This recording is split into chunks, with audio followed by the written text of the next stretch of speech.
This is the soft landing scenario. It's always been a narrow path, and we have yet to fully stick the landing. The head of Canada's central bank says we're on track for a so-called soft landing, slowing the economy to tame inflation without steering us into a recession and spiking unemployment. Inflation is not yet 2%, but it is a lot closer. And with further and sustained easing in underlying inflation in recent months, we are more confident that inflation will continue to move closer to the target. A new forecast from Deloitte, the world's largest professional services firm, also sees a soft landing for Canada.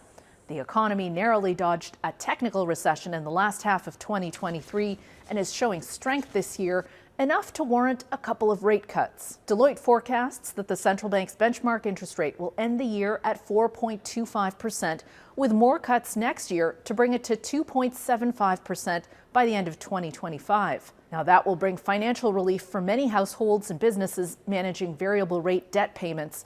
But according to Deloitte's chief economist, it won't come soon enough to stave off a fresh wave of financial pain as households that secured ultra-low interest rate mortgages during the pandemic face renewal. There's still a large percentage of Canadian mortgage holders that are going to have to renegotiate their mortgages.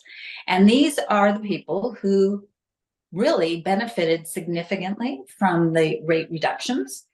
But when we look forward, they are also the group that are going to be really facing much higher interest costs. That's expected to weigh on economic growth next year.